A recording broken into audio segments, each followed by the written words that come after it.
dowlada koonfur galbeed horumar iyo dadaal iyo isku duubnibay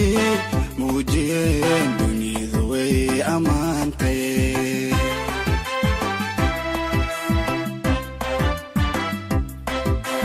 dowlada koonfur galbeed horumar iyo dadaal iyo isku duubnibay muujiyeen duniyadu way ammaantay